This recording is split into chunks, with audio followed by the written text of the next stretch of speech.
we need to create a political situation, a political atmosphere where Bush himself is forced to resign, where the whole direction of repression, war, and theocracy is driven off the political stage.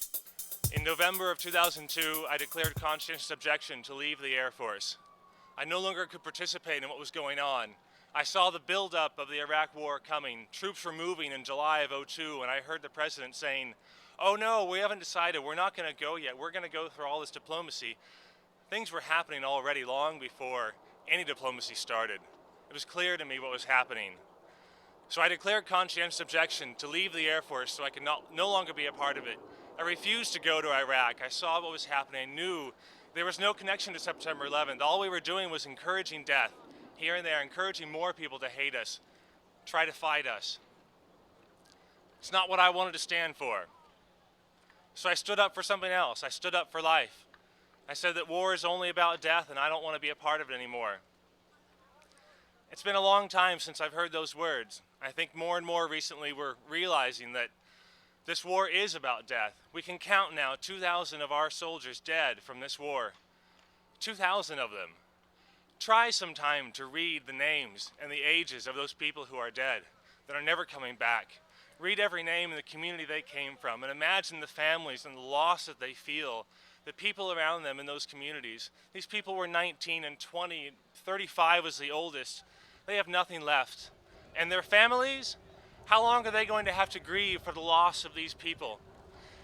And then count the 15,000 people that were wounded or injured in this war. 15,000 people, how many of them have an arm left, have a leg? That's not a culture of life.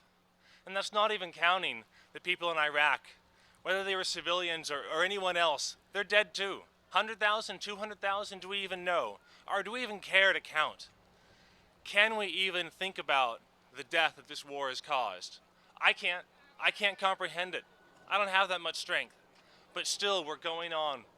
We're leading more troops out there. They're trying to bring up more people, more 17-year-olds who don't know what's going on, who don't know what the military's about, who just want to go to college and want to get out of the situation that they're in.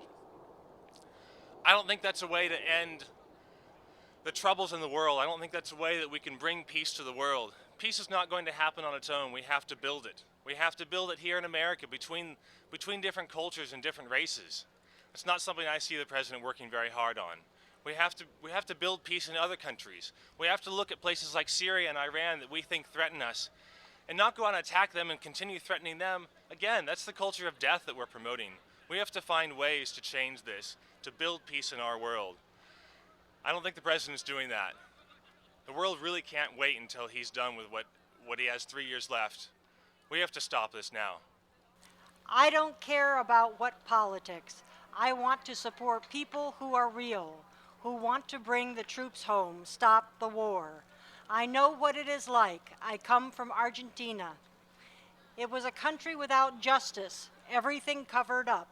Now the civilians control. The civilians pushed out the government. In this country, it is the opposite. They are too much interested in staying inside the house. They need to put the head out and see what really happens in America. I am the father of a soldier who died in this war in Afghanistan. I know how I and my family feel. We die forever. My son gave me my new mission. Stop the war, stop the lying, stop the recruiting liars to the 16-year-olds. I don't want to see no more Gold Star families. The President, the Congress, they don't have any Gold Star family. The people pay the taxes. They use the poor population, Spanish and black. They say hero. My son was a hero. I am the father. When I receive the medal by mail, they don't respect me. They don't respect my family. We start in Crawford to Washington. We don't need to stop. If we give victory to Bush, then a small group is controlling the country. To stop the war, everyone join to stop the war. We start now. We saw a lot of people in D.C. September 24th. President Bush doesn't care. In 2 or 3 weeks, they forgot. 300 to 400,000 in D.C. They do it again. We wait another year. No, one more year. How many more die? How many more go to Iraq? We don't stop. We bring in more people. The people in Argentina, when something is wrong in the government, the people go out, they stop working, they don't go to school. Everything to stop the war. I don't know how to begin this, but to say one thing. I'm mad as hell and I don't want to take it anymore. This is absolutely ridiculous that we have to be out here like this to protect our children, to protect our family, to protect the world. This administration does not care about this world or about us. They're taking our money, they're taking our families, they're ruining our lives. We have to stop it.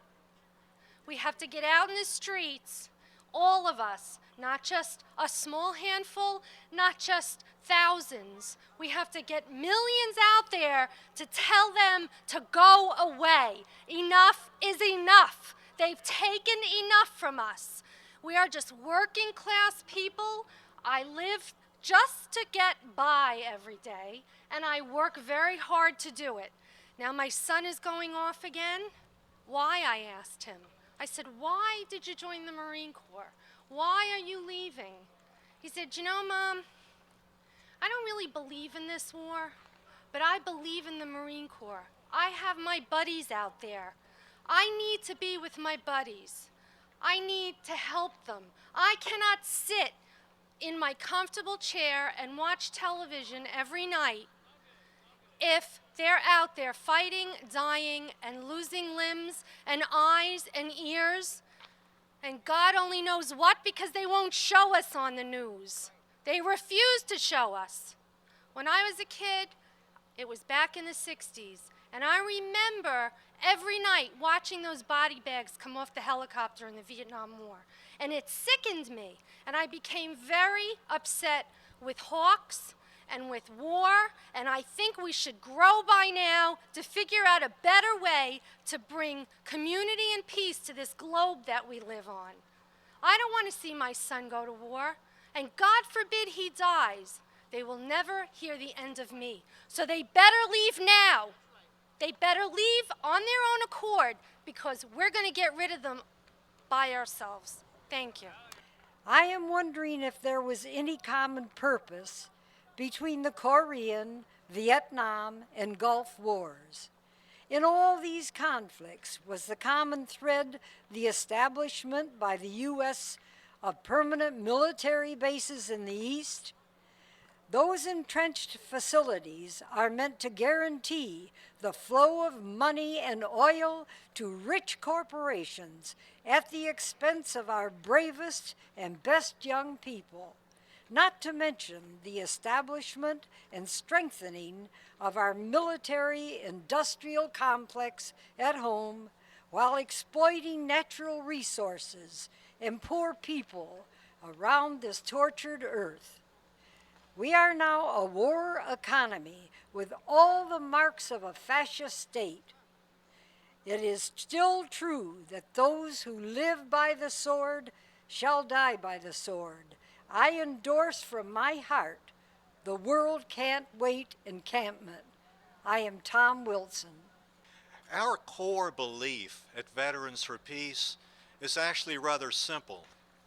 Our country should employ war as an instrument of national policy only as a last resort when each and every other alternative has been tried and failed. Only in the defense of our country, and only when the reasons for the war have been clearly and honestly laid out before the American people. None of these points was met when we went to war in Iraq. Veterans for Peace, other organizations, including families who lost people in the World Trade Center. We marched, we wrote, we begged this country not to overreact, to react inappropriately and start World War III over this thing. In 1968, I was in Vietnam. Our country was bitterly divided. We were led astray. And before the minority became the majority on this issue of the war, 58,000 of our brothers and sisters were dead. Hundreds of thousands of Vietnamese killed, and much of Southeast Asia poisoned by Agent Orange. The rhetoric this administration uses to justify and continue this war is all too familiar. Haven't we heard this before? Look how many people we've lost. Look how many are wounded. We don't want this to be in vain. So let's send more of other people's children over there and we'll show them. War becomes its own justification. The magnitude of the mess becomes the justification for the mess. We are told we must finish the mission without knowing what the mission is. How are we going to know when this mission is finished? People accuse the left of not having any answers. Well, one might be coming. These people in Iraq, this government, I expect them to sit down and talk among themselves and vote to ask us to leave. Thank you for getting rid of Saddam Hussein. We can handle this. It's been messy. It's going to be messy. And you know what? That oil that's under our country belongs to us. It doesn't belong to you. Our country has lost its way, and it's up to us, people of conscience, to set it right again. It is time to restore constitutional government to our country. One thing constitutional government means is separation of church and state. Thomas Jefferson had it right. It is time to restore representative democracy to this country. Nobody should be gerrymandered out of having their vote count. Every vote should count. There's no reason to have electronic voting machines that can so easily be tampered with, and I suspect have been tampered with.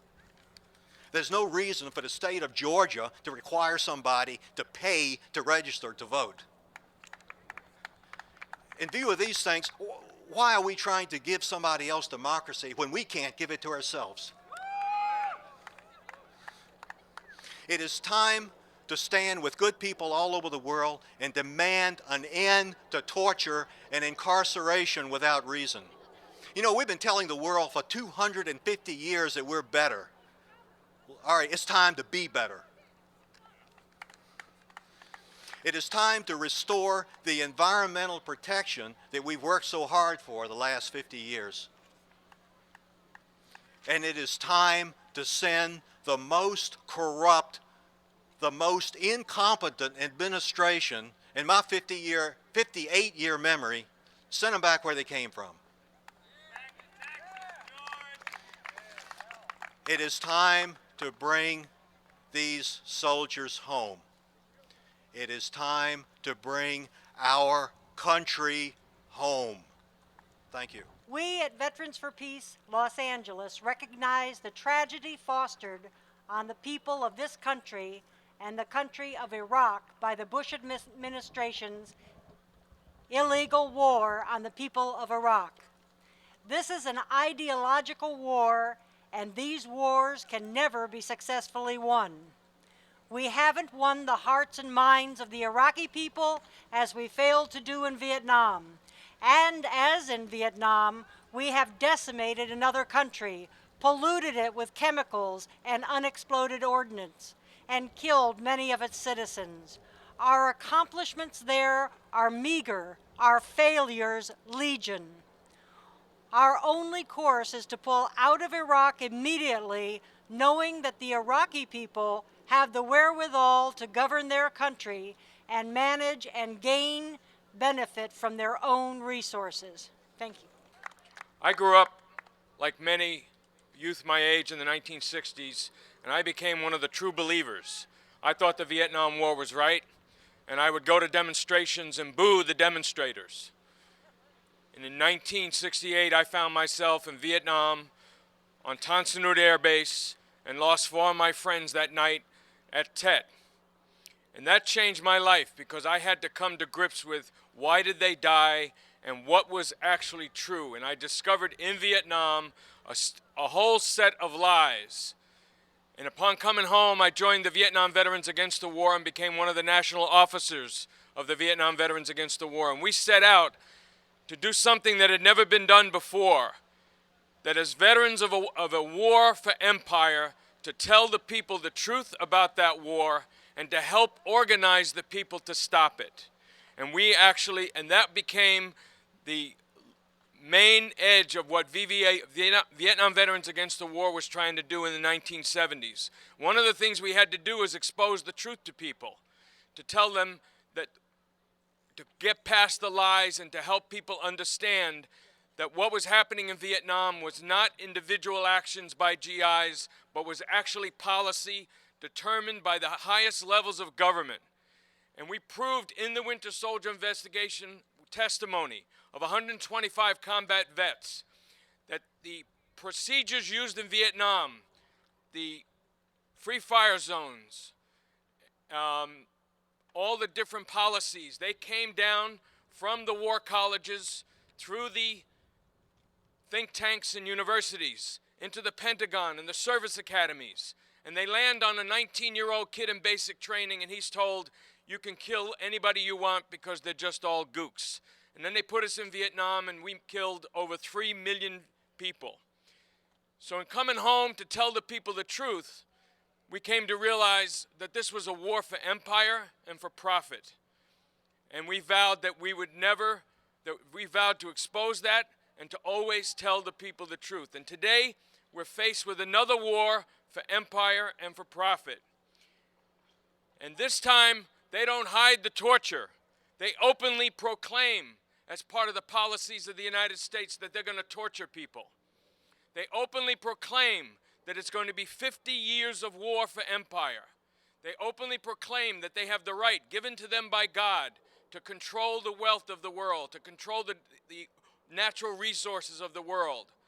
So we're faced with a situation that's even more serious than Vietnam, that it is on the people in this country to stop this empire, to drive this Bush regime out, to say no to the lies and the torture and the wars for empire, to say no to all their whole Bush agenda as they try to reverse and they oppose science. They're destroying the environment on every issue. We as veterans have to go out and tell the people the truth. And I'm very heartened by the fact that Iraq veterans are now coming back and they're telling people the truth also. And we need to support them to tell the truth. But as one point I want to make, I do not support the troops. I do not support the troops who are killing the people. I support the ones who follow their conscience and take a stand and do not let themselves be turned into murderers, into agents of torture. That is the stand that Vietnam Veterans Against the War took 35 years ago. We never raised the slogan, support the troops. We always challenged the troops to stand with the people and to tell the truth. And I think that same standard has to apply today. I do not support the mission of the United States in Iraq or in any of their empire adventures around the world. We have to challenge the troops to follow their conscience and to do the right thing.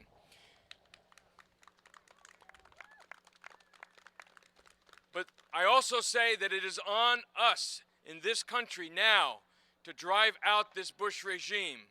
It's not enough to say, yes, I agree, these guys are murderers, and yes, they're bad, and they've got to go and everything else. We actually have to build a movement to stop them. And that's why on November 2nd is the beginning of the end of the Bush regime. We actually have to build a movement of millions and millions of people who hate this, and it is on us to stop them. We need to create a political situation, a political atmosphere, where Bush himself is forced to resign, where the whole direction of repression, war, and theocracy is driven off the political stage. And the way we're going to do that is going forth, beginning on November 2nd, launching this whole movement, gathering in the city towns and town squares and going out and calling on many more to join us. To make this a powerful message that we're not going to be ruled in this way, that we're going to drive out this regime and we're not going to stop till it's done. And to take this message to the millions and tens of millions of people out there who are wondering what in fact can be done. Because it gets back to the statement that was read earlier from Juan Torres from Argentina, talking about how they've driven out fascist governments in that country. We need a situation where when Bush or Rumsfeld or Cheney or Condoleezza Rice or Michael Chertoff or any of these other criminals show their faces, whether it be on a university campus or a city somewhere, the people are out there hounding them, harassing them, making it clear that this regime has to go, where they can't speak publicly without people challenging them. And learning from what from the statement from Juan Torres, where we need to be out in the streets. We need to build to a situation like we saw in 1970 when the U.S. invaded Cambodia, when over 100 campuses in this country were shut down, where people took to the streets after the murder of Martin Luther King. Business as usual stopped, and that's what we need in this country. That kind of movement, that kind of atmosphere, as we saw in the civil rights movement where people sat in, they protested, they went to jail, but business was not allowed to go on as normal. And we need more than that to actually involve millions and tens of millions of people in driving out this Bush regime. I did 20 years. 20 years of serving this country as a United States Marine. Now I'm proud of every day of it. But having somebody that leads our troops, airmen, Marines, soldiers, Navy personnel, into a combat zone based on lies, changing the reason more than 6 times, it doesn't make sense to me. Then you go to a family, and then you have to listen to their heartaches, how they feel, what they're thinking, knowing that their child is coming back in a box. And then they're going to put him in the dirt. Give him a funeral, hand him the flag, and say, here's the benefits that you reap because your child is no longer here, or your husband, or your daughter. It makes no sense to me. I don't see how anyone can smile or laugh or find any humor when they can't find weapons of mass destruction when that was supposed to be the basics of the whole thing anyway. It makes no sense to me. And then people are going to come back sick. They're going to come back hurt. They're going to come back maimed. Turn to all different types of things to soothe the pain. People that said that they cared about them had the yellow ribbons on the back of their trucks. We support the troops. We support the troops. Well, when they come home, let's see how much support they do get. Because that's when the problems really start. It sucks. If you do care, then sure you do. He's a bad example. I'm no longer under his chain of command. I don't have to listen to nothing he says to me anymore. Thank you. Come, you masters of war. Come, you masters of war. You that build the big guns. You that build the death planes. You hide behind walls. You hide behind desks, but I want you to know I can see through your mask. What I'm quoting is Bob Dylan's poetry, his song, Masters of War. He really gets it out there, his anger over this. At some point, I'm going to just jump around a little bit. He says, like Judas of old, you lie and deceive. He says, not even Jesus could forgive what you do. I want you to talk a little bit about what's mostly on my mind, looking at what's happening now. The thing that I think about the most is the war, in a way, is a symptom. It's a symptom to be fought, and the injustice is to be fought, and the repression is to be fought. But they're all symptoms of a deeper illness in the United States that we have to confront, and we don't want to confront it. the corporations and some of the rich have taken over this country. So whatever liberties we had, whatever democracy we had, and it hadn't moved all that well along, although we had moved somewhat along, they have taken it away from us. Now, what are we going to do? Well, I don't know. You know, what I did in Madison is I wrote some flyers and handed them out, and I'm saying to the young people, don't go in the military until we get a democracy. Tell them you don't serve unless it's a democracy. You don't serve an oligarchy. And I tell the parents, tell your kids to tell the recruiters, forget it. We're not going to go. We only serve democracy. We don't serve these corporations and people who are not really interested in us at all. As a veteran that was in the U.S. Army from 1964 to 1967 and stationed in Germany, I support and endorse this encampment at the White House, the center of the atrocities and exploitation of the Bush regime. In this past week, there have been numerous vigils focusing on the 2,000th American killed in Iraq. But we must also make the point that for every American killed, 50 Iraqis have been killed. From Iraq, Afghanistan, to New Orleans, to the Patriot Act, the stripping away of rights for women, from right-wing nominations to the Supreme Court, to the Christian fascists, and the entire move to aggressively push the Bush regime on its trajectory for a high-tech dark ages of theocracy. The World Can't Wait is working for a massive show of resistance on Wednesday, November 2nd, throughout the country, and this encampment is another step towards November 2nd.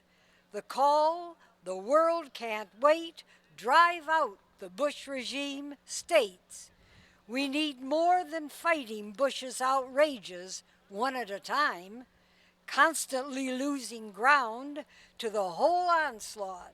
We must, and we can, aim to create a political situation where the Bush regime's program is repudiated, where Bush himself is driven from office, and where the whole direction he has been taking society is reversed.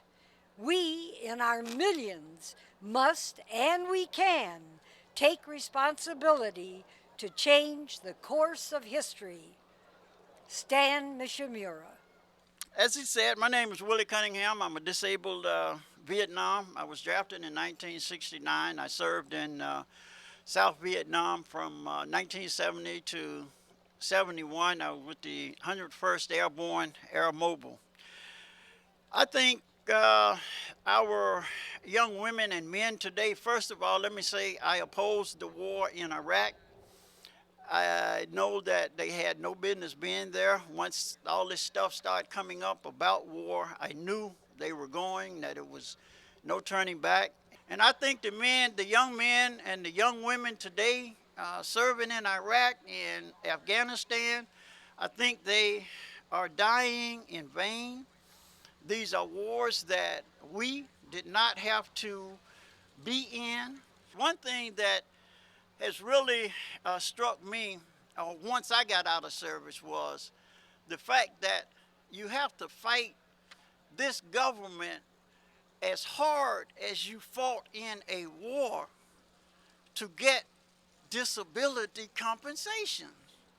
I mean, you hear these people, the president and other politicians, say how much they love the men and women in uniform and oh, we just love you.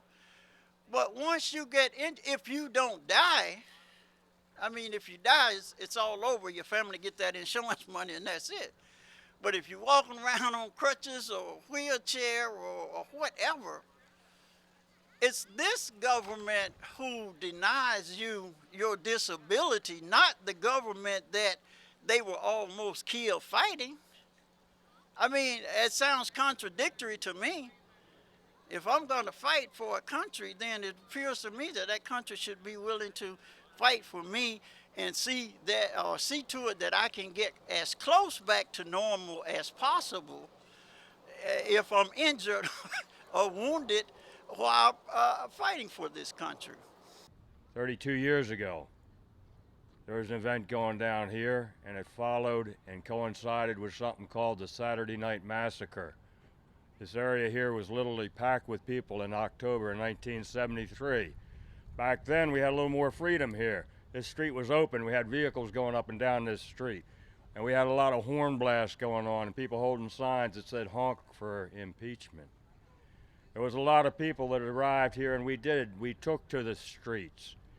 And we were very upset about things that were going on with the then President, Richard M. Nixon. Well, right now, there's a lot of us that are kind of upset with another president, a president by the name of Bush. I don't see the people on the streets here today. I hear Travis called out for him. I know other people are calling out for him. In order to make a change, folks, we're going to have to take to the streets. We're going to have action. Words and rhetoric are fine, but we've got to get in motion and we've got to mobilize. We got to mobilize soon, because the day would come maybe when we won't be able to mobilize. I've had certain of my freedoms infringed upon lately, and I think some of you have. I happen to have cancer, and I was informed by my cancer center, MD Anderson Cancer Center in Houston, Texas, that the government right now has the right to all citizens' personal medical records in the interest of Homeland Security, to fight terrorism, and get this, for the protection of the presidency. We've lost our rights here. They're being stripped away from us. Bill of Rights becoming nothing more than a roll of toilet paper. I'm sorry to say it, and I don't mean to disgrace it, but we've got to get it back. We've got to tell our folks in Congress, the men and women, hey, ratification of the Patriot Act is coming up before January. How are you going to vote, sir? How are you going to vote, ma'am?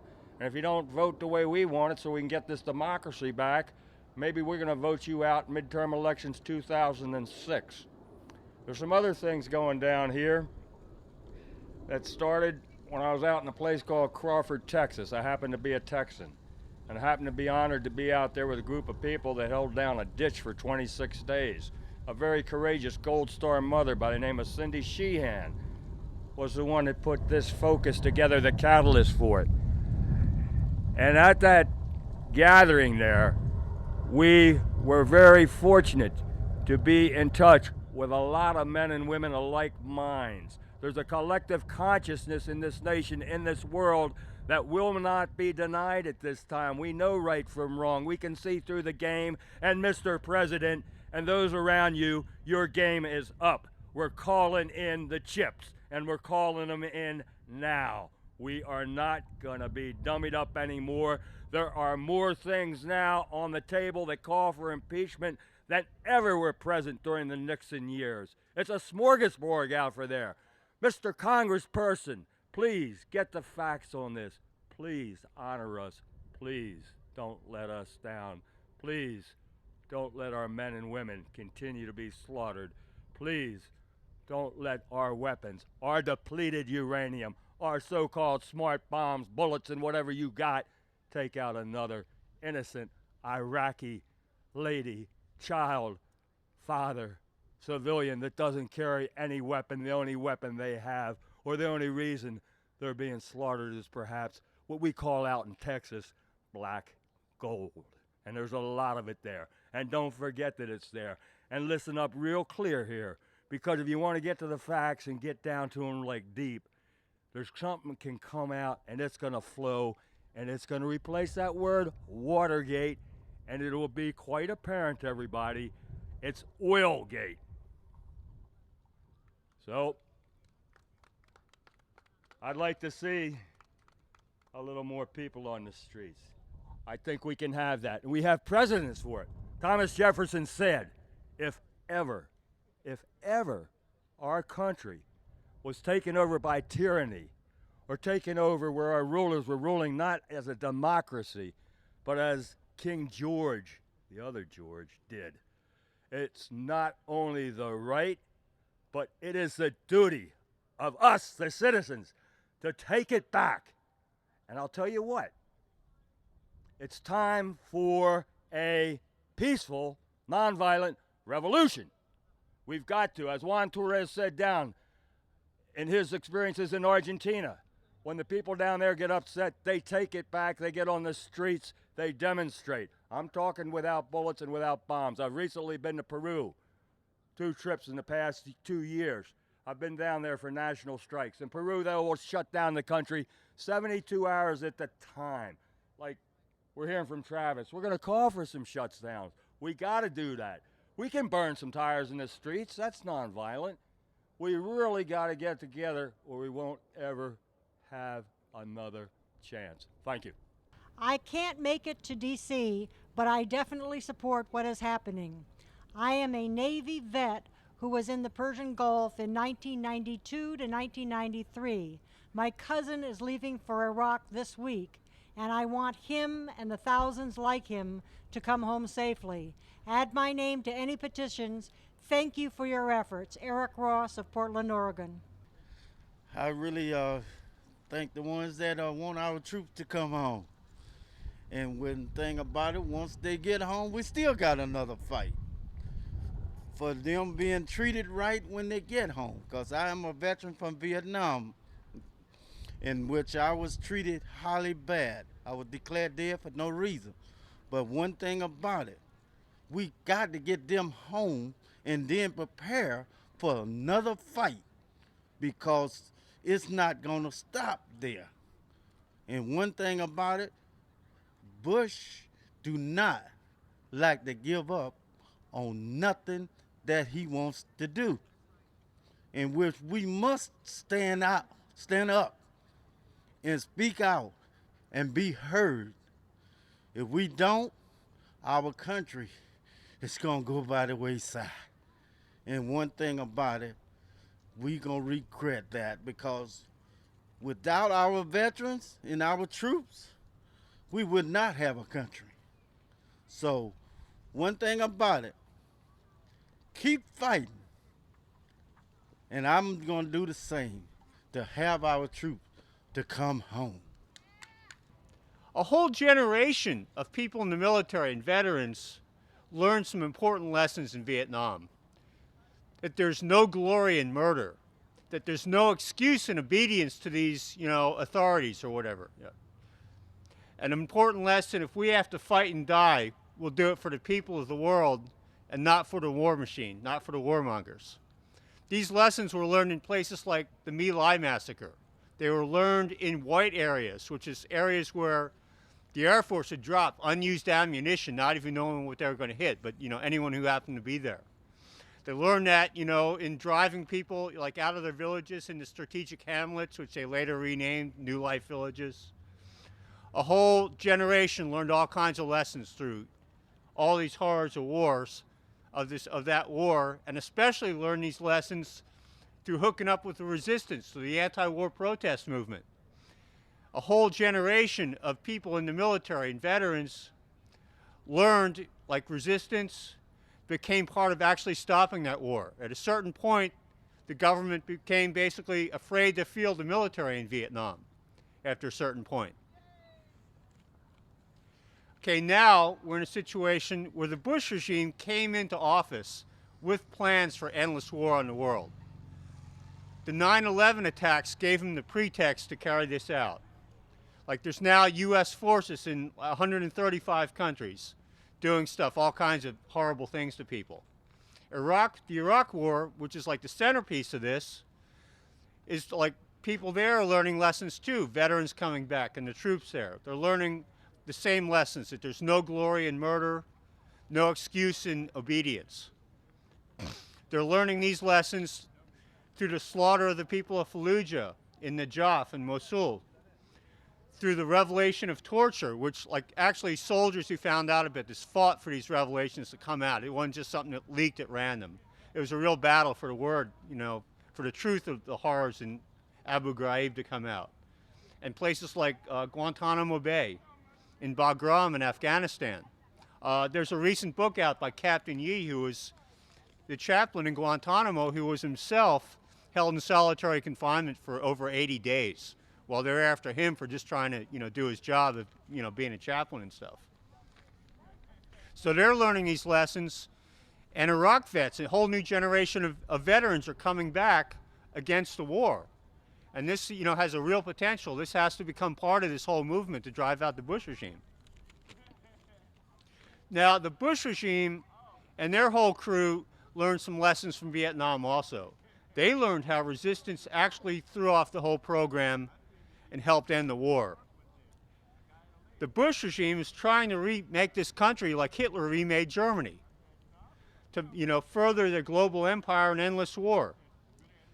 There's a whole Christian fascist movement, a social base of people who for decades have been built up into a powerful force in society, which the Bush regime is now unleashing to remake the whole country in a different way, into a different kind of country than it has been, into a fascist theocracy in which the United States itself becomes more suitable for imperialist war. These Christian fascists have deep reach into the military, especially in the officer corps. There's a General Jerry Boykins who was, I believe, promoted after, his, some of the horrible things he said were, revealed. He's been going around openly preaching that the Bush regime is like fighting a war for God and, join God's army and stuff like that. This is now hitting like crunch time with this. This whole trend dovetails with the militarization of disaster relief in the wake of the mass murder through neglect and repression in New Orleans in the wake of Hurricane Katrina. They're now like militarizing the whole relief process in the United States, putting an end to the Posse Comitatus Act, which barred the military from law enforcement domestically. And they're doing this all over the world. Their plan for a quite possible, very likely bird flu pandemic is martial law to be enforced by troops who are like pumped up on Armageddon fantasies and stuff like that. That's the times we're in. Okay, in a speech the other day to military families, President Bush reaffirmed this call for endless war against anti-U.S. Muslims who are already being repressed in all sorts of ways all over the world. And he talks of them as, in terms of an evil empire, in the same kind of language and in the same form of Hitler's anti-Jewish tirades. We need to change the whole direction and dynamic of the society. And veterans, active duty troops, reservists, family members of people in the military, Gold Star families all need to be part of this movement, need to actually get out on the streets and take this up in a big way. I mean, we can look back to the legacy of the Vietnam War and the history of the 60s and see some of the potential in this country for that. In Argentina, countries all over the world, hated regimes have been driven from power. And what I want to say to conclude is the world can't wait. Drive out the Bush regime.